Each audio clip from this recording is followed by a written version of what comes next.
आऊज़ु बिल्लाहि मिनश शैतानिर रजीम बिस्मिल्लाहिर रहमानिर रहीम सल्लल्लाहु अला हबीबी सय्यिदना मुहम्मद व आलिहि वसल्लम। दुश्मन आपको डराता है किसी भी मामले के अंदर, कोई भी चीज है, किसी भी चीज को लेकर वो डराता है। हथियार से डराता है, ताकत से डराता है, शैतानी अमलियात से डराता है। कई अजीजों में, रिश्तेदारों में होते हैं, वो उनको बड़ा मान होता है, अपने इल्म पे बड़ा गुरूर करते हैं, बड़ा तकब्बुर फेस करना पड़ा है हमें भी, तो जाहिर बात है वो अपना एक तकब्बुर रखते हैं अपने अंदर कि मेरे पास शैतान की ताकत है, मेरे पास, मैं शैतान से मदद मांगता हूं, मैं शैतानी अमलियात करता हूं। तो आप क्यों नहीं मतलब अपने ऊपर यकीन के साथ ये कह सकते हैं कि मैं रहमान से मदद मांगने वाला हूं, मैं अल्लाह से मदद मांगने वाला हूं, मेरा अल्लाह पे यकीन है, अल्लाह मेरी फरिश्तों के जरिए, नेक जिन्नात, नेक मौकलात के जरिए मदद फरमाएगा, नेक इंसानों के जरिए मेरी मदद फरमाएगा। क्या कर सके आज तक? मैं पंजाबी में एक जुमला बोलता होता हूं कि अगर ये शैतानी अमलियात वालों के पास इतनी ताकत होती तो ये कलमा गो को अब तक पंजाबी चब के खा जाते, ये तो हमको कब से कैद कर लेते, गुलाम कर लेते अपना। तो आपको डरने की जरूरत नहीं है, इन दुश्मनों से खौफ ज़दा ना हुआ करे, परेशान ना हुआ करे।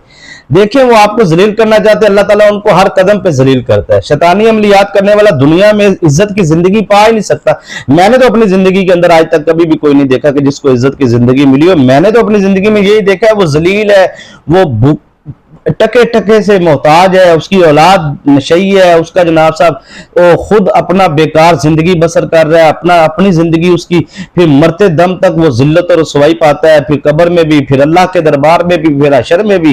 किस मुंह से वो अल्लाह के दरबार में जाएगा? तो आपको इन लोगों से बिल्कुल डरने की जरूरत नहीं है। अगर आपके खानदान में मौजूद है, अगर आपके बरादरी में मौजूद है, अगर आपके दोस्त अहबाब मौजूद है इस तरह के, वो अपने आप को ये बड़े मुनाफिक होते हैं।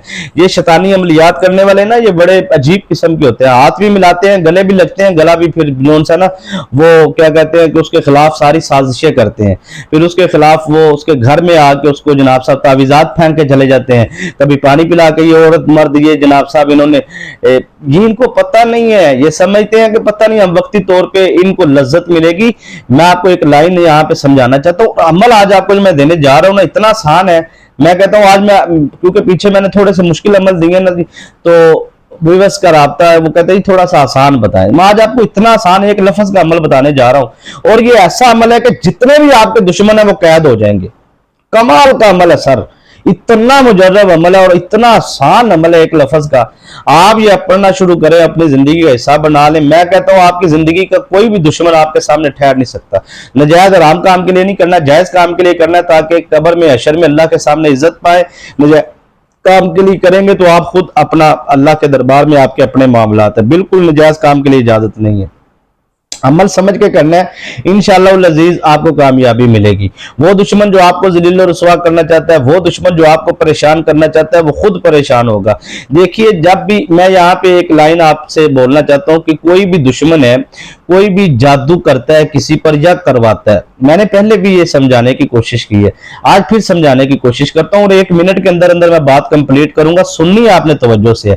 अगर आप में से किसी ने भी, मैंने या आपने, किसी ने भी किसी शैतानी आमिल के पास जाकर अपने दुश्मन के लिए एक तावीज बनवाया कि उसका कारोबार बंद हो जाए, उसकी औलाद की, उसकी बेटी की शादी ना हो, उसका बेटा बर्बाद हो, कोई भी मकसद है आपका, चले जायज काम के लिए आपने करवाया कि उन मियाँ बीवी में मोहब्बत नहीं है, तो आपने शैतानी अमल का तावीज जायज काम के लिए ले लिया।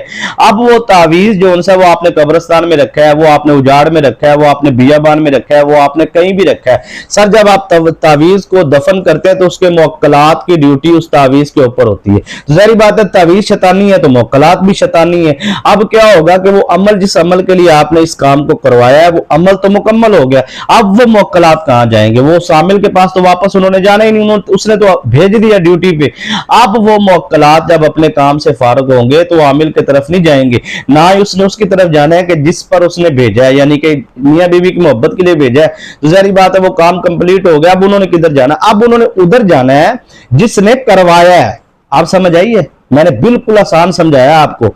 अब भी आप ना समझे। अब मैं यहाँ पे थोड़ी सी वजाहत चाहता हूँ, आप जरा तवज्जो से सुनिएगा, मेहनत जाया ना कीजिएगा, क्योंकि मैं नतीजे पे पहुंच गया हूँ।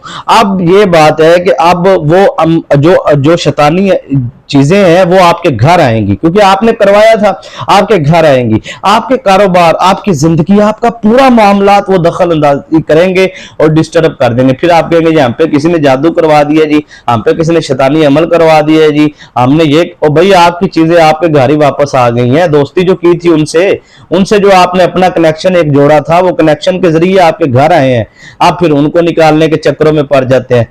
इसे कहते हैं कि संभल कर बैठना यारो तजल्ला देखने वालों, तमाशा खुद ना बन जाना तमाशा देखने वालों।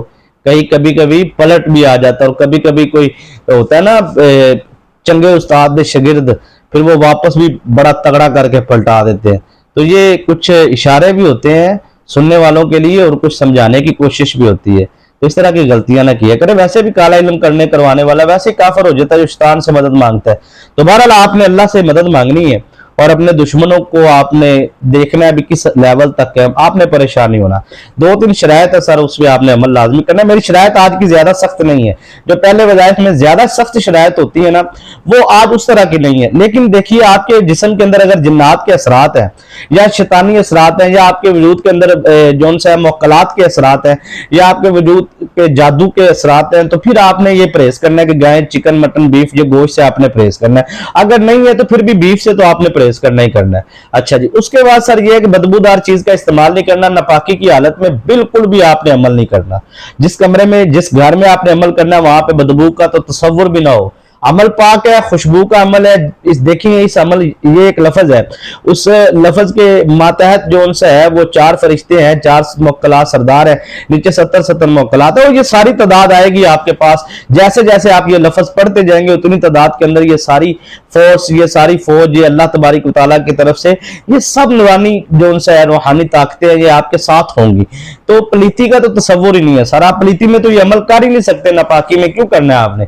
आप वेट करें, इंतजार करें, साफ हो जाएं। मर्दों, खवातीन, बहन भाई सब इस अमल को करें।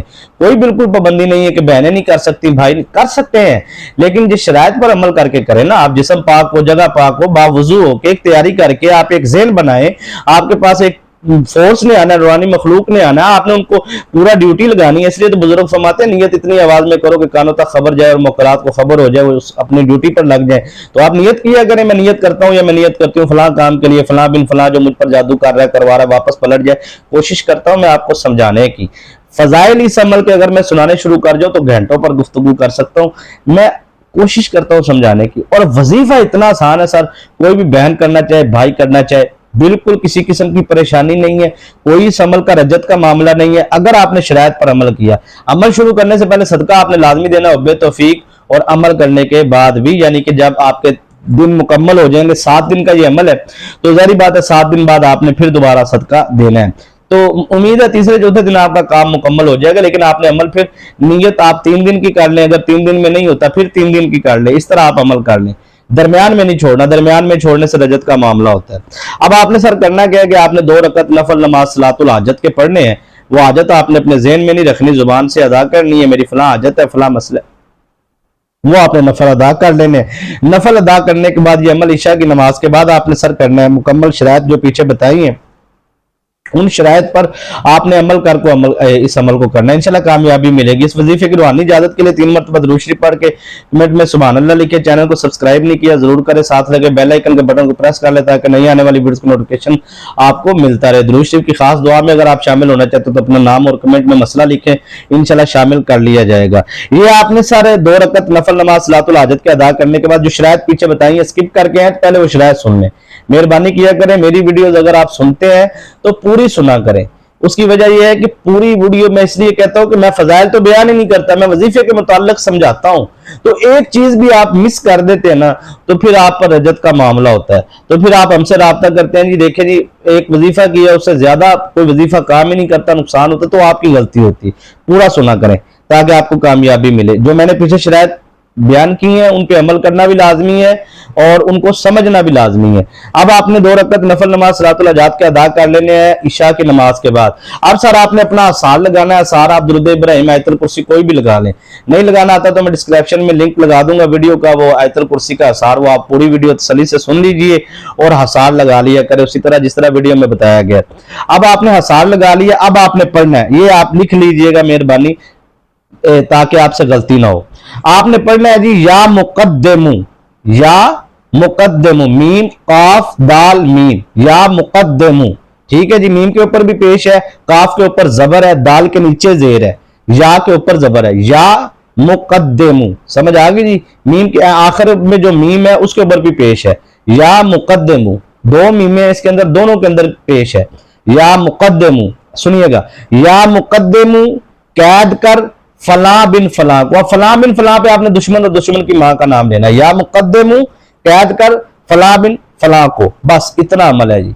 1100 मरतबा सर आपने पढ़ना है और आपने आखिर में जो आसार पहले इब्तिदा में लगाया था आखिर में वो आसार आपने क्या करना है, या मुकद्दमु कैद कर फला बिन फला को, ये 1100 मरतबा पढ़ के आपने दुश्मन का तसव्वुर बांध के दुश्मन को दम करना है, ठीक है जी। और जो आप उस वक्त अल्फाज अदा करेंगे, जलील कर, बदवार, बर्बाद कर, रुसवा कर, फला फला फला फला, जो आपका है वो आप निकाल दें अपना, और वही होगा, वही मुकलात जाके करेंगे। अब आपने सर मुकम्मल अमल कर लिया, अमल करने के बाद आपने वही असार वाला दम आपने पानी पे करना है और वो पानी सर आपने पी लेना है, ठीक है जी। तो ये अमले खास आप करें किसी भी दुश्मन के लिए, तो जायज काम के लिए कीजिएगा, नाजायज काम हराम काम के लिए बिल्कुल भी इजाजत नहीं है। जायज काम के लिए करेंगे तो आपको कामयाबी मिलेगी। दुआ में याद रखा करें, वीडियो को लाइक कमेंट करते रहा करें। बहुत शुक्रिया, इजाजत दी।